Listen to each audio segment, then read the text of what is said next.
ഗിഡിയോളെ എല്ലാവർക്കും നല്ല നമസ്കാരം കേട്ടാ. എന്തൊക്കെയുണ്ട് വിശേഷങ്ങൾ? അതെ, ഇന്ന് ഞാൻ വന്നിട്ടുള്ളത് നിങ്ങൾക്ക് സിംഗപ്പൂർ ചാങ്ങി എയർപോർട്ട് അതിനെ ഒന്ന് പരിചയപ്പെടുത്താനാണ്. റീസെൻ്റ്ലി ഞങ്ങൾക്ക് ഈ ചാങ്ങി എയർപോർട്ട് വിസിറ്റ് ചെയ്യാനുള്ളൊരു ഭാഗ്യം ലഭിച്ചു. അതായത് ബാലിയിലേക്കുള്ള ഒരു ട്രിപ്പിനിടയ്ക്ക് ഞങ്ങൾക്ക് അവിടെ നിന്ന് ലേ ഓവർ ഉണ്ടായിരുന്നു. ഒരു 7 മണിക്കൂറിലും കൂടുതൽ ലേ ഓവർ ഉണ്ടായിരുന്നു. പക്ഷെ ഞങ്ങൾക്ക് ഈ 7 മണിക്കൂറിലും കൂടുതൽ ലേ ഓവറുള്ള ആളുകൾക്ക് എന്തൊക്കെ ഫെസിലിറ്റീസ് അവിടെ യൂട്ടിലൈസ് ചെയ്യാം എന്നുള്ളതിനെ കുറിച്ച് വലിയ ഗ്രാഹ്യം ഇല്ലാത്തതിൻ്റെ പേരിൽ മിസ്സായ ചില കാര്യങ്ങളുണ്ട്. അത് ഞാൻ നിങ്ങളുടെ അറിവിലേക്കായിട്ട് പറയാം. അപ്പോൾ ആർക്കെങ്കിലും ആ വഴി പോകുന്നുണ്ടെങ്കിൽ അഥവാ ഈ പറയുന്ന ലേ ഓവർ ഇത്ര സമയമുണ്ടെങ്കിൽ ഡോണ്ട് മിസ് ഇറ്റ്. അടിപൊളി ഒരു ഫെസിലിറ്റി തന്നെയാണ്. എന്താണെന്ന് വെച്ച് കഴിഞ്ഞാൽ ഒരു ഫ്രീ ടൂർ, അതായത് സിംഗപ്പൂരിലെ മെയിൻ സ്ഥലങ്ങൾ കാണിച്ചു തരുന്ന, ചൈന ടൗൺ അങ്ങനത്തെ കുറച്ച് മെയിൻ സ്ഥലങ്ങൾ കാണിച്ചു തരുന്ന ഒരു സിംഗപ്പൂർ ടൂറ് നിങ്ങൾക്ക് യൂട്ടിലൈസ് ചെയ്യാൻ പറ്റും. ആ ഒരു ഫെസിലിറ്റി അവർ പ്രൊവൈഡ് ചെയ്യുന്നു. പിന്നെ ഈ എയർപോർട്ട് ഇറ്റ്സെൽഫ് ഒരു വണ്ടർ തന്നെയാണ്, യാതൊരു സംശയമില്ല. കാരണം ഞാനും ഒരുപാട് എയർപോർട്ടുകൾ യാത്ര ചെയ്തിട്ടുള്ളതാണ്. നാട്ടിലായാലും ഇവിടെ ഗൾഫിലായാലും ഈ മിഡിൽ ഈസ്റ്റ് മേഖലയിലായാലും യൂറോപ്യൻ രാജ്യങ്ങളിലായാലും ഒക്കെ ഞാനും യാത്ര ചെയ്തിട്ടുള്ളതാണ്. പക്ഷേ ഇതുപോലെ യാത്രക്കാർക്ക്, അതായത് ട്രാവലേഴ്സ് ഫ്രണ്ട്ലി ആയിട്ടുള്ള ഒരു എയർപോർട്ട് ഞാൻ ഇതുവരെ യാത്ര ചെയ്തിട്ടില്ല.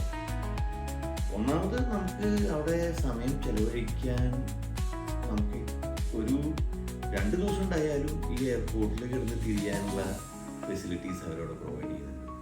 ഞാൻ ഓരോ ഉദാഹരണങ്ങൾ പറയാം, അപ്പോൾ നിങ്ങൾക്ക് മനസ്സിലാവും. 24/7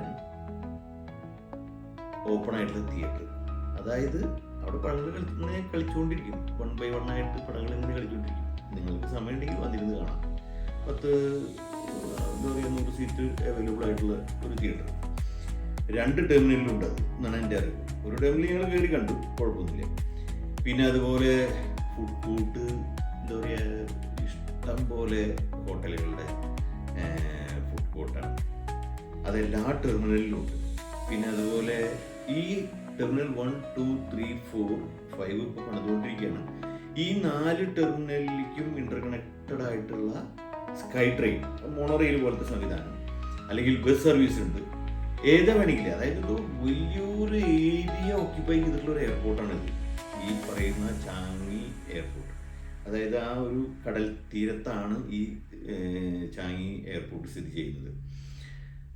അപ്പോൾ അതുകൂടാതെ ഈ 6 മണിക്കൂറിലും കൂടുതൽ ലേ ഓവറുള്ള ആളുകൾക്ക്, യാത്രക്കാർക്ക് ഒരു ഫെസിലിറ്റി അവർ പ്രൊവൈഡ് ചെയ്യുന്നത് എന്താണെന്ന് വെച്ച് കഴിഞ്ഞാൽ ഫ്രീ സിംഗപ്പൂർ ടൂർ.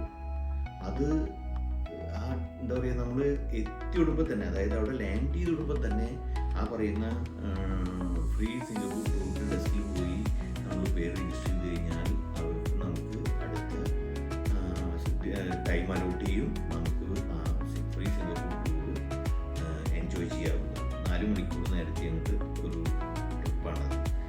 മെയിൻ സ്ഥലങ്ങൾ, സിംഗപ്പൂരിലുള്ള മെയിൻ സ്ഥലങ്ങളൊക്കെ ഒന്ന് കവർ ചെയ്ത് തിരിച്ച് എയർപോർട്ടിൽ പോകാം. അപ്പോൾ നമുക്ക് യാതൊരു ടെൻഷനും ഇല്ല. ഇപ്പം നമ്മുടെ ലഗേജ്, ഇപ്പോൾ നമ്മൾ destination through out the destination നമ്മുടെ ലഗേജൊക്കെ എന്താ പറയുക ലോഡ് ചെയ്തതിന് ശേഷം ഉള്ള കാര്യങ്ങളാണ് ഞാനീ പറയുന്നത്. അല്ലാതെ നമ്മൾ ലഗേജ് ഇനി എന്താ പറയുക ഇടണമെന്നുണ്ടെങ്കിൽ നമുക്ക് പറ്റില്ല. അതുകൂടാതെ ഈ എയർപോർട്ടിൽ തന്നെ നമുക്ക് പുറത്ത് കിടക്കാതെ തന്നെ സൺഫ്ലവർ ഗാർഡൻ, ബട്ടർഫ്ലൈ ഗാർഡൻ, ഞാനും എൻ്റെ ഫാമിലിയും ഒരുപാട് ആസ്വദിച്ചൊരു ഏരിയ ആയിരുന്നു ഈ ബട്ടർഫ്ലൈ ഗാർഡൻ. അതുപോലെ എന്താ പറയുക, ഒരുപാട് ഈ 24/7 ജിമ്മ്, സ്പാ, അങ്ങനത്തെ ലോഞ്ചുകൾ, എല്ലാ ലോഞ്ചുകളും അവിടെ അവൈലബിൾ ആണെന്നാണ് എൻ്റെ അറിവ്.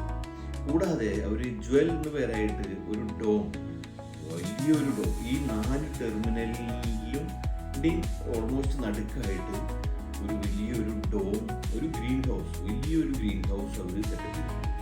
നടുക്കായിട്ടൊരു വലിയ വാട്ടർഫോൾ. അപ്പോൾ നമ്മൾ ഈ ഇന്റർകണക്റ്റഡ് സ്കൈ ട്രെയിൻ യാത്ര ചെയ്യുന്നത് ഈ പറയുന്ന വാട്ടർഫോളിൻ്റെ അരികിലൂടെയാണ്. അതൊരു വേറിട്ട അനുഭവം തന്നെയായിരുന്നു. കൂടാതെ നമുക്കിപ്പോൾ ഈ പറയുന്ന പുറത്ത് കടക്കാൻ പറ്റുമായിരുന്നെങ്കിൽ നമുക്ക് എൻജോയ് ചെയ്യാവുന്ന ഈ സ്ഥലങ്ങളൊക്കെയാണ് ഈ ജ്വൽ, അതല്ലെങ്കിൽ ഈ പറയുന്ന ടൂറൊക്കെ. നമുക്കത് അറിയണ്ടായില്ല, അതിൻ്റെ പേരിൽ അത് മിസ്സായി. അതുപോലെ ഒരു ഡിസ്നി ലാൻഡ് പോലത്തെ എന്തോ ഒരു സെറ്റപ്പ് അതിനുള്ളിലുണ്ട്. അതുപോലെ ഒരുപാട് ഹോട്ടൽസ് അവൈലബിൾ ആണ് അതിനുള്ളിൽ, ഒരുപാട് ഷോപ്പിംഗ് സെൻറ്റേഴ്സ് അവൈലബിൾ ആണ് അതിൽ. മാത്രമല്ല ഒരു പാർക്ക്, സത്യം പറഞ്ഞു കഴിഞ്ഞാൽ നമുക്ക് സമയം പോണത് അറിയില്ല. നമ്മുടെ നെക്സ്റ്റ് ഫ്ലൈറ്റ് മിസ്സാവാതെ നോക്കണം എന്നുള്ളൊരു ടെൻഷനായിരിക്കുമെന്ന് എൻ്റെ അറിവില്ല സത്യത്തിൽ. അപ്പോൾ ഈ പറയുന്ന സിംഗപ്പൂർ ചാങ്ങി എയർപോർട്ടിലെ വിശേഷങ്ങളാണ് നിങ്ങൾക്ക് ഈ വീഡിയോയിലൂടെ കാണിച്ചു തരാൻ പോകുന്നത്. ഞങ്ങളങ്ങനെ ഏകദേശം ഒരു രാവിലെ ഒരു 9:30-10 മണിയോട് കൂടിയിട്ടാണ് സിംഗപ്പൂർ ചാങ്ങി എയർപോർട്ടിൽ ലാൻഡ് ചെയ്തത്. നമ്മൾ ടെർമിനൽ 2 കയറി ചെല്ലുമ്പോൾ തന്നെ നമ്മളെ എന്താ പറയുക വെൽക്കം ചെയ്യുന്നത് ഒരു ഗ്രീൻ ഹൗസാണ്. സത്യത്തിൽ നമ്മുടെ കണ്ണ് തള്ളിപ്പോവും. വളരെ അട്രാക്റ്റീവായിട്ടുള്ള രീതിയിലാണ് ആ ഒരു ഗ്രീൻ ഹൗസ് അവർ മെയിൻറ്റെയിൻ ചെയ്തിട്ടുള്ളത്. നല്ല കണ്ണിന് വളരെ കുളിർമ നൽകുന്ന അടിപൊളി ആംബിയൻസ് ഉള്ള ഒരു ഗ്രീൻ ഹൗസ്. നല്ല രസമുണ്ടായിരുന്നു. അത് ഞങ്ങളെല്ലാവരും വളരെയധികം ആസ്വദിച്ചു. പിന്നെ ഈ പറയുന്ന പോലെ ഇലക്ട്രോണിക്സിൻ്റെ ഒരു ലോകമാണ്. എന്താ പറയുക, വൈഡ് LED സ്ക്രീനിലുള്ള ഡിസ്പ്ലേസും എസ്കലേറ്റേഴ്സും, ഈവൺ എനിക്ക് തോന്നുന്നു അവിടെ കാർപ്പറ്റുകൾ ക്ലീനിങ് വരെ റോബോട്ടിക് സംവിധാനമാണ്. അങ്ങനെ അപ്പോൾ ഞങ്ങൾ ഇനി അടുത്ത് എന്ത് ചെയ്യാം എന്നതിനെക്കുറിച്ച് ചിന്തിക്കുമ്പോൾ നമുക്ക് ഒരുപാട് ഓപ്ഷൻസാണ്. അപ്പോൾ ഈ പറയുന്ന ജ്വല്ല് എങ്ങനെയെങ്കിലും നമുക്ക് കാണാം എന്നുള്ള ഇതിനെക്കുറിച്ച് അന്വേഷിച്ചു. അപ്പോൾ അതിലേക്കുള്ള എൻട്രി നമ്മൾ പ്രീ ബുക്ക് ചെയ്യണമായിരുന്നു. അപ്പോൾ അത് നമ്മൾ ചെയ്തിട്ടില്ല. അപ്പോൾ അതിൻ്റെ പേരിൽ ജ്വല്ലിലേക്കുള്ള എൻട്രി ബുദ്ധിമുട്ടാണ്. പക്ഷേ അറ്റ്ലീസ്റ്റ് ജ്വല്ലിൻ്റെ ഉള്ളിലുള്ള ആ ഒരു വാട്ടർഫോളെങ്കിലും നമുക്ക് കാണാനുള്ള സൗകര്യം ഉണ്ടോ എന്ന് അന്വേഷിച്ചപ്പോൾ ഇതുപോലെ ഈ പറയുന്ന സ്കൈ ട്രെയിനിൽ ഒരു ടെർമിനൽ 2 ടു ടെർമിനൽ 3 എന്ന ആ പറയുന്ന യാത്രയിൽ നമുക്ക് ഇത് ഈ വാട്ടർഫോളിന് അരികിലൂടെയാണ് കവർ ചെയ്തു പോകുന്നത്. അപ്പോൾ അത് ലക്ഷ്യമാക്കിയിട്ടായി പിന്നത്തെ നടത്തുക. അതുപോലെ ഈ ജ്വല്ലിനുള്ളിലുള്ള എൻ്റർടൈൻമെൻറ്റ് എന്ന് പറഞ്ഞു കഴിഞ്ഞാൽ ഒരുപാടുണ്ട്. Bouncing net, walking net, mirror maze, hedge maze, അതുപോലെ കനോപ്പി, ഡിസ്കവറി സ്ലൈഡ്സ്, ഒരുപാട് ഫോറസ്റ്റ് വാലി, അങ്ങനെ ഒരുപാട് ഏരിയകൾ കവർ ചെയ്യുന്ന ഒരു സാധനമാണ് ഈ പറയുന്ന ജ്വല്ല്. അപ്പോൾ അതിന് വളരെ ഇമ്പോർട്ടൻസ് ഉണ്ടായിരുന്നു. പക്ഷേ അത് നമുക്കറിയാത്തതിൻ്റെ പേരിൽ അത് മിസ്സായി. അതുപോലെ ഈ പറയുന്ന ഫ്രീ സിംഗപ്പൂർ ടൂറും നമുക്ക് മിസ്സായി. അതൊരിക്കലും നിങ്ങൾ മിസ്സാവരുത് എന്നതുകൊണ്ടാണ് ഞാനിത് വീണ്ടും വീണ്ടും നിങ്ങൾക്ക് പറയുന്നത്. അങ്ങനെ ഞങ്ങൾ ഈ പറയുന്ന ജ്വല്ലിലെ വാട്ടർഫോളിനരികിലൂടെ ആണിപ്പോൾ പോകുന്നത്. നിങ്ങൾക്ക് കാണാൻ സാധിക്കും ഈ മനോഹരമായ എയർപോർട്ടിനുള്ളിൽ ഈ ഒരു ഗ്രീൻ ഹൗസ്, ഒരു ഡോമിൽ ഇവർ ക്രിയേറ്റ് ചെയ്ത് വെച്ചേക്കുക. ആ വാട്ടർഫോളിനരികിലൂടെ സ്കൈ ട്രെയിൻ വളരെ സ്ലോയിലാണ് പോകുന്നത്. നമുക്ക് എല്ലാം കണ്ടോട്ടെ എന്നുള്ള കണ്ടീഷനിൽ വളരെ സ്ലോയിൽ അതിലൂടെ കവർ ചെയ്ത് പോകുന്നു. ഫുൾ ഗ്രീനറി, അതുപോലെ ഒരുപാട് ഷോപ്പുകൾ, ഒരുപാട് ഹോട്ടൽസ്, ഒരുപാട് പാർക്കിനോടനുബന്ധിച്ചിട്ടുള്ള എന്തൊക്കെയുണ്ടോ അതൊക്കെ അവിടെ അവൈലബിൾ ആണ്. അങ്ങനെ അതൊക്കെ കണ്ട് ഞങ്ങൾ ഇനി അതുപോലെ അടുത്ത ഡെസ്റ്റിനേഷൻ എന്താണ് ഇനി നമുക്ക് കാണാൻ പറ്റുക എന്നുള്ളത് അന്വേഷിച്ചപ്പോൾ ഇങ്ങനെ ബട്ടർഫ്ലൈ ഗാർഡൻ ഉണ്ട്. അപ്പം നമുക്ക് അത് പോയി കാണാം. അങ്ങനെ ഈ പറയുന്ന നേരം കൊണ്ട് ഞങ്ങൾ ട്രെയിൻ യാത്ര എടുത്തിട്ട് ബട്ടർഫ്ലൈ ഗാർഡനിലെത്തി. വളരെ കണ്ണിന് കൗതുകം ജനിപ്പിക്കുന്ന രീതിയിലുള്ള കാഴ്ചകൾ തന്നെയാണ് ഈ പറയുന്ന ബട്ടർഫ്ലൈ ഗാർഡനിലും. പ്രത്യേകിച്ച് കുട്ടികളൊക്കെ വളരെയധികം ഇഷ്ടപ്പെടുന്ന, കുട്ടികൾ മാത്രമല്ല മുതിർന്നവർക്കും ഇഷ്ടപ്പെടുന്ന രീതിയിലാണ് അതിൻ്റെ ആ സെറ്റപ്പ്. ഒരു ഗ്രീൻ ഹൗസ്, ഒരു ഗ്ലാസ് ഹൗസ്, അതിനുള്ളിൽ ഒരുപാട് പൂമ്പാറ്റകളെ തുറന്നു വിട്ടിരിക്കുന്നു. അപ്പോൾ പിന്നെ അവർക്കുള്ള ഭക്ഷണം അവിടെ തയ്യാറാക്കി വെച്ചിട്ടുണ്ട്. അപ്പോൾ നമുക്ക് ഒരുപാട് പൂമ്പാറ്റകളെ, പല വർണ്ണത്തിലുള്ള പല തരത്തിലുള്ള പൂമ്പാറ്റകളെ ഒരുമിച്ച് കാണുമ്പോഴുള്ള ആ ഒരു ആൻസൈറ്റി അത് ഒന്ന് വേറെ തന്നെയാണ്. പിന്നെ അതുപോലെ ഈ പൂമ്പാറ്റയുടെ ലൈഫ് സൈക്കിളും ഡിസ്പ്ലേ ചെയ്യുന്ന ഒരു ഷോക്കേസൊക്കെ അവിടെ കാണിച്ചിട്ടുണ്ട്. അപ്പോൾ അതിനെക്കുറിച്ച് കൂടുതലായിട്ട് അറിവ് നേടാൻ അത് ഉപകരിക്കും. അങ്ങനെ ഈ പറയുന്ന ബട്ടർഫ്ലൈ ഗാർഡനിൽ കുറേ നേരം സ്പെൻഡ് ചെയ്തു. അത് കഴിഞ്ഞ് അവിടുന്ന് ഞങ്ങൾ സൺഫ്ലവർ ഗാർഡൻ അത് കാണാനായിട്ട് പോയി. സൺഫ്ലവർ ഗാർഡൻ കണ്ടു. പിന്നെ അതുപോലെ ചിൽഡ്രൻസ് പിള്ളേർക്ക് കളിക്കാനായിട്ടുള്ള ഏരിയകൾ ഒരുപാടുണ്ട്. അങ്ങനത്തെ ഒരുപാട്, അതായത് ഈ ട്രാവലേഴ്സ് ഫ്രണ്ട്ലി ആയിട്ട് എന്തൊക്കെ ചെയ്യാൻ പറ്റും അതൊക്കെ അവിടെ അവൈലബിൾ ആണ്.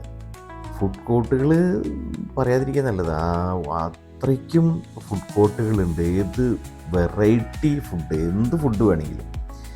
അങ്ങനെ ഈ പറയുന്ന അതുപോലെ തിയേറ്റർ 24 hour വർക്ക് ചെയ്യുന്ന തിയേറ്റർ ഞാൻ പറഞ്ഞില്ലേ. അപ്പോൾ നമുക്ക് അതൊക്കെ ഒരു ട്രാവലറെ സംബന്ധിച്ചിടത്തോളം വലിയ കാര്യമാണ്. നമുക്ക് വെറുതെ നമ്മൾ ഈ ഡ്യൂട്ടി ഫ്രീയിൽ തെണ്ടി തിരിഞ്ഞ് നടക്കുന്നതിലും വളരെ യൂസ്ഫുള്ളായിട്ട് ഇങ്ങനത്തെ ഒരുപാട് കാര്യങ്ങളുണ്ടെങ്കിൽ ആളുകൾക്ക് ആ ടൈം സ്പെൻഡ് ചെയ്യാനുള്ള ഐഡിയാസാണ് അതൊക്കെ. അപ്പോൾ അത് വളരെ അട്രാക്റ്റീവായിട്ട് എനിക്ക് തോന്നി ഈ എയർപോർട്ടിൽ. ഈ പറയുന്ന റൈഡ് ഞാൻ പ്രത്യേകം വീഡിയോ എടുക്കാൻ കാരണം നിങ്ങൾക്ക് ഈ എയർപോർട്ടിൻ്റെ വിസ്തൃതി ചെറിയൊരു ഔട്ട്ലൈൻ കിട്ടാൻ വേണ്ടിയിട്ടാണ്. അതായത് വലിയ ഒരു ഏരിയ ആണ് ഈ എയർപോർട്ട് നിൽക്കുന്നത്. ഈ കടൽ തീരത്ത് മനോഹരമായി കെട്ടിപ്പടുത്തിട്ടുള്ള ഈ ചാങ്ങി എയർപോർട്ട്. അങ്ങനെ ഈ സിംഗപ്പൂർ ചാങ്ങി എയർപോർട്ടിലെ കാഴ്ചകൾ മുഴുവൻ കണ്ടു എന്ന് ചോദിച്ചാൽ ഒരു 1/4 ഭാഗം കാഴ്ചകൾ കണ്ടിട്ടുണ്ടാവുമെന്ന് ഞാൻ വിചാരിക്കുന്നു. ആ കാഴ്ചകളൊക്കെ കണ്ട് മനമില്ല മനസ്സോടെ ഞങ്ങൾ സത്യം പറഞ്ഞ ബാലിയിലേക്ക് ഉള്ള ഫ്ലൈറ്റിൽ കയറി യാത്ര തിരിക്കുകയാണ്. സത്യത്തിൽ ബാലിയിലേക്കുള്ള യാത്ര ആയതുകൊണ്ട് നമുക്ക് അത്ര വലിയ വിഷമം ഫീൽ ചെയ്തിട്ടില്ല. കാരണം ഞങ്ങൾക്ക് തിരിച്ചു വരുമ്പോഴും അധികം ലേ ഓവർ ഇല്ല. 2 മണിക്കൂറോ 3 മണിക്കൂറോ അങ്ങോട്ട് ലേ ഓവറുള്ളൂ. അപ്പോൾ അതുകൊണ്ട് നമുക്ക് ഈ പറയുന്ന ഫെസിലിറ്റീസ് ഒന്നും യൂട്ടിലൈസ് ചെയ്യാൻ പറ്റില്ല. ഇപ്പോൾ അതൊരു ചാൻസ് ആയിരുന്നു. കാരണം 6 മണിക്കൂറിലും കൂടുതൽ ഞങ്ങൾക്ക് ലേ ഓവർ ഉണ്ടായിരുന്നു. അത് ഞങ്ങൾ മിസ്സാക്കി. സോ നിങ്ങൾ അത് മിസ്സാക്കരുത് എന്ന ആഗ്രഹമുള്ളത് കൊണ്ടാണ് ഞാൻ നിങ്ങളോടിത് പറയുന്നത്. 6 മണിക്കൂറിലും കൂടുതൽ ലേ ഓവർ ഉണ്ടെങ്കിൽ വിത്തൗട്ട് ഫോൾട്ട് നിങ്ങൾ ഈ പറയുന്ന ജ്വല്ലിലേക്കുള്ള എൻട്രിയും അതുപോലെ സിംഗപ്പൂർ ടൂറും എന്താ പറയുക ബുക്ക് ചെയ്തിട്ട് വേണം നിങ്ങൾ യാത്ര തുടങ്ങാൻ. അങ്ങനെ ഈ പറഞ്ഞ സമയം കൊണ്ട് ഫ്ലൈറ്റ് മനോഹരമായ ഈ ചാങ്ങി എയർപോർട്ടിനോട് വിട പറഞ്ഞ് പൊങ്ങി കടലിന് മുകളിലേക്ക് എത്തി. അവിടെ നിന്ന് താഴേക്ക് നോക്കുമ്പോൾ കടലിൽ സിംഗപ്പൂരിൻ്റെ എന്താ പറയുക പോർട്ടിലേക്ക് വന്നെടുക്കുന്ന കണ്ടെയ്നർ വഹിച്ചിട്ടുള്ള ഒരുപാട് കപ്പലുകൾ നമുക്ക് താഴെ കടലിൽ കാണാൻ പറ്റും. ആ കാഴ്ചകളൊക്കെ കണ്ട് സിംഗപ്പൂരിലെ ആ എയർപോർട്ടിലുണ്ടായ കൊച്ചു കൊച്ചു അനുഭവങ്ങൾ ഓർത്ത് ആ ഫ്ലൈറ്റിൽ ബാലിയിലേക്ക് യാത്ര തുടർന്നു. കൂടാതെ കൂട്ടത്തിൽ ബാലിയിൽ ചെന്ന് എന്തൊക്കെ ചെയ്യണമെന്നുള്ള ചിന്തകളും പേറിക്കൊണ്ടായിരുന്നു ആ യാത്ര. വളരെ മനോഹരമായ ഒരു എക്സ്പീരിയൻസ് ആയിരുന്നു. ഈവൺ ദോ 1-2 ക്രൂഷ്യൽ കാര്യങ്ങൾ മിസ് ചെയ്തിട്ടും ഞങ്ങൾക്ക് ഈ സിംഗപ്പൂർ ചാങ്ങി എയർപോർട്ടിൽ നിന്നും ലഭിച്ചത്. ഡെഫിനറ്റായിട്ടും അധികം വൈകാതെ തന്നെ ഞങ്ങൾ സിംഗപ്പൂർ ഒരു ട്രാവലിംഗ് പ്ലാൻ ചെയ്യുന്നുണ്ട്. അതിൻ്റെ വീഡിയോ ഒക്കെ എന്തായാലും ഞങ്ങൾ അപ്ലോഡ് ചെയ്യുന്നതായിരിക്കും. ഈ വീഡിയോ നിങ്ങൾക്ക് ഇഷ്ടമായിട്ടുണ്ടാവും എന്ന് വിചാരിക്കുന്നു. Don't forget to take that option of Singapore tour as well as entry to Jewel if you have 6+ hours layover. അപ്പോൾ അടുത്ത യാത്രയുടെ കാഴ്ചകളുമായി വരുന്നത് വരേക്കും ബൈ ബൈ.